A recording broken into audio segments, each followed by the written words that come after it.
Hi Summoners, and welcome back to another RiftGuides WildRift video. The new season recently started, so for today we'll be talking about 14 tips to reach Diamond easily.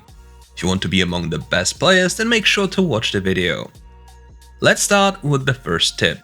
I cannot stress this enough, pick the best champions. It really doesn't matter if somebody calls you out on being a meta abuser or something along those lines. You want to win, so you're going to pick the best champions. Period.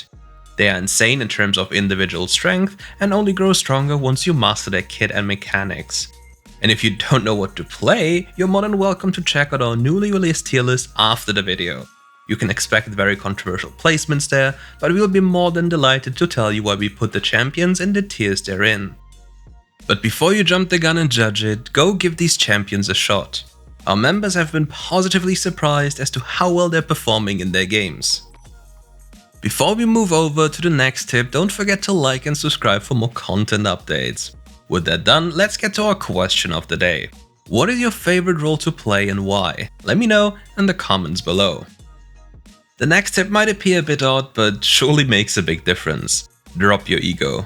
Players make mistakes and they happen to play badly from time to time. However, it's up to you if you want to be the person that flames them or the person that tries to cheer them up. But before you do anything, take a short break and think about it. Flaming them will only lower your chances of winning this game, but cheering them up, even if it's a lie, at least has a purpose. Maybe they'll stop what they've been doing so far and try a little bit harder simply because you showed some positive intent towards them. On top of that, arguing in-game makes things even worse. You'll lose focus, time and everything you need to win the game. Don't forget, there's only one thing you want, and that is the victory screen. So use all the tricks in the book to get there.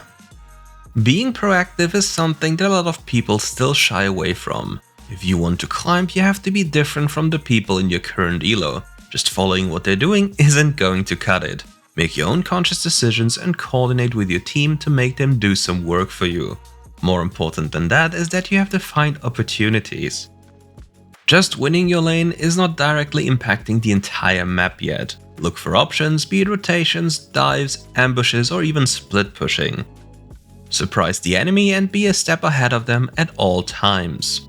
And not many people play with their minimaps enabled, so if you happen to disappear into the fog of war, they'll simply think that you're gone. It's the law of WildRift, they don't see you, so you don't exist. Next on the list is keeping your cool when your teammates are trolling a bit in draft. Did your teammate just pick or ban the champion you wanted to play? Now what? Yet again, it's completely up to you. You can be upset and start trolling or think of another alternative. I get it, I really do. You get the feeling that they don't deserve the victory. But in the end, the only thing you're doing is punishing yourself. You're trying to climb, and due to the nature of climbing, you'll ply through a lot of awful places until you reach another awful place, called Challenger. While you're on your way towards Challenger, you're obviously not going to get your role every single game. Therefore, being somewhat proficient in all roles will definitely help you a lot.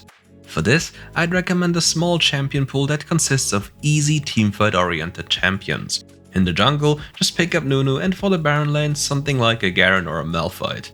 It's not about looking fancy or anything, it's just about winning without having to invest too much time into a champion's mechanics. Keep it simple, but efficient.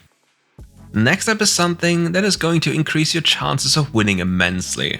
It is something about your itemization choices. Hear me out. What if you could have access to carefully assembled builds and rune setups for all champions in the game, now and forever? Those of you who have already been with us before know what we're talking about, and we'll update you very soon on the details. The following tip is something that comes to mind. It's the belief that your teammates are always right with what they're saying and suggesting. Imagine you're playing an Emerald Elo and you're getting flamed for not leaving the middle lane to chase after an enemy champion's rotation. To give you more information about this, think about facing an Irelia when you're something like a Lux. Do you think it's a good idea to run after an Irelia into the fog of war? I personally think it's a terrible idea. Because all that needs to happen is that Irelia waits in a brush for a few seconds and you're going to die 100%. And let's be honest here, if the players in your games were constantly right about what they're saying, they'd be relaxing in Challenger while sipping on some soft drinks. The next tip we have is a slightly more difficult one. Focus only on yourself. It's easy to blame something on others, and it seems very appealing to just shove the blame away from yourself. But ultimately, you are the only constant in each and every game you play. So that is why other people's actions matter way less in the grand scheme of things. Don't focus too much on isolated or small streak of games. Obviously you'll encounter flamers, leavers, or even griefers. But it is how it is, and you cannot change them. You can only change yourself and become a better player after playing every single game you play. Look at your own mistakes, accept them, and work on them. Most importantly though, don't focus too much on a specific event. Look at what you could have done before the event in order to prevent or change the following event. Next up on this list is a concept that comes into play with being proactive. Learning about rotations and why they happen. Just kills alone just rarely win you a game, but taking objectives after taking kills usually extends your lead up to a point where the enemy cannot fight you anymore. So when do Scuttlecrab, Dragon, Herald and Baron spawn? Think about every single of your recalls and what you can do with them. For example, is there anything specific you have to do in terms of a map movement? Rather than just walking back to a lane, you can walk towards the middle lane and see if you can spot an opening to accelerate the game. Aside from that, one thing is definitely certain. Getting any kind of objective is significantly more likely after playing your lane properly. So what are you doing in your lane? You're supposed to play to win, you're not supposed to play to not lose. This implies actively punishing your enemy for every single mistake and therefore to push your lead to the maximum. Playing to lose on the other hand is just trying to not die. And what can you learn if you only play to survive? The answer is not much apart from maybe getting carried. Sometimes this is the correct play, but you can't rely on that. So what's stopping you from getting more control over your games by pushing your own lead? So whenever you're struggling with laning, try to simplify the issue. What can the enemy champion do level 1 to level 4 compared to your champion? Who is stronger and when can you punish the enemy for a mistake? Don't play off pure feelings, use your head. A big part of laning and WildRift in general is respecting enemy champions, be it in lane or out of the lane. Walking up to a wave when the enemy Renekton just hit level 3 with more than 50 fury doesn't sound too promising, so why would you ever do it? Every champion features a different kit that you should play around if needed. Also, think about what the enemy champions do best. Take Zed as an example. As long as you see him, you know what's coming, but what happens if he leaves lane to roam somewhere? Some players would simply run after him, and then what? If he's waiting for you in a brush similar to the Aurelia, you're just going to get one shot, so why would you ever take the risk? Rather push the wave and get something in return without exposing yourself to too much risk. Respect the champion, but never fear the player.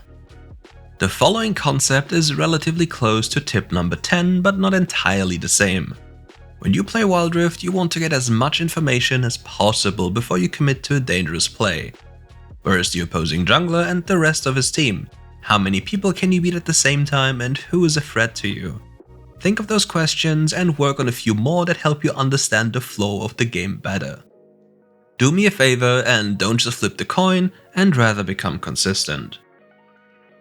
Next up is something very specific about champions, their power spikes in terms of levels or items. Before any major objective, you should aim to spend all of your gold if you want to contest that objective. It is very important to do that, especially if you're talking about a game-changing objective. I want to put extra emphasis here on enchantments, because they are absolutely overpowered, and especially I'm talking about Stasis and Gargoyle. Please nerf Gargoyle in the future, really. Last but not least comes the idea of strategy. What do you want to do? Well, you don't want to come up with a makeshift strategy all the time. Once you finish building your champion pool, you should think about general strategies your champions can pull off in a reliable fashion.